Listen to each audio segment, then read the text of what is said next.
The Lord be with you. I'm Deacon Keith Fournier, and our first reading is taken from the book of Ezekiel. The word of Yahweh was addressed to me as follows. Son of man, confront Jerusalem with her loathsome practices.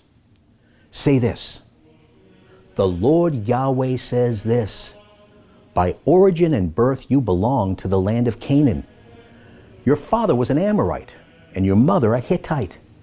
At birth, the very day you were born, there was no one to cut your navel-string or wash you in water to clean you, or rub you with salt, or wrap you in swaddling clothes. No one looked at you with pity enough to do any of these things out of sympathy for you. You were exposed in the open fields in your own dirt on the day you were born. I saw you kicking on the ground in your blood as I was passing, and I said to you as you lay in your blood, live. And I made you grow like the grass of the fields. You developed, you grew. You reached marriageable age. Your breasts became firm and your hair grew richly, but you were stark naked. Then I saw you as I was passing. Your time had come, the time for love. I spread my cloak over you and covered your nakedness. I gave you my oath. I made a covenant with you, declares the Lord Yahweh, and you became mine.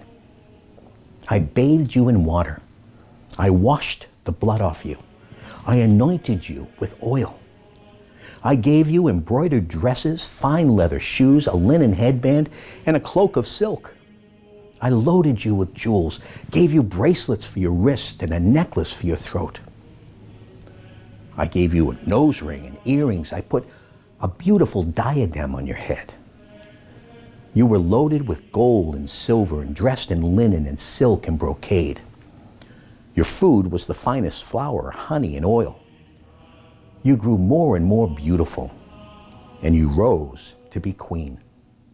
The fame of your beauty spread through the nations since it was perfect, because I had clothed you with my own splendor, declares the Lord Yahweh. But you became infatuated with your own beauty and used your fame to play the whore, lavishing your debauchery on all comers. But I shall remember my covenant with you when you were a girl, and shall conclude a covenant with you that will last forever. And so remember and feel ashamed in your confusion. Be reduced to silence when I forgive you for everything you have done, declares the Lord Yahweh. And our response is taken from the book of Isaiah. Look, he is the God of my salvation. I shall have faith and not be afraid. For Yahweh is my strength and my song. He has been my salvation. Joyfully you will draw water from the springs of salvation. In that day you will say, praise Yahweh, invoke his name. Proclaim his deeds to the people. Declare his name sublime. Sing of Yahweh, for his works are majestic. Make them known throughout the world. Cry and shout for joy, you who live in Zion, for the Holy One of Israel is among you in his greatness. And a reading from the Holy Gospel according to St. Matthew. Some Pharisees approached Jesus, and to put him to the test, they said, is it against the law for a man to divorce his wife on any pretext whatever?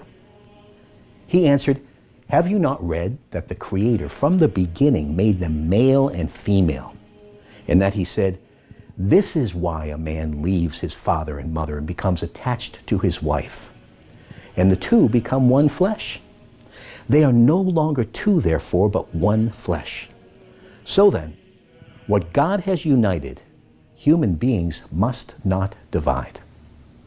They said to him, then why did Moses command that a writ of dismissal should be given in cases of divorce? And he said to them, it was because you were so hard-hearted that Moses allowed you to divorce your wives. But it was not like this from the beginning. Now I say this to you. Anyone who divorces his wife, I'm not speaking of an illicit marriage, and marries another is guilty of adultery. The disciples said to him, if that is how things are between husband and wife, it is advisable not to marry.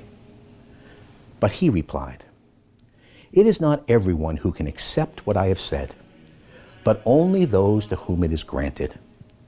There are eunuchs born so from their mother's womb. There are eunuchs made so by human agency. And there are eunuchs who have made themselves so for the sake of the kingdom of heaven. Let anyone accept this who can. The Gospel of the Lord.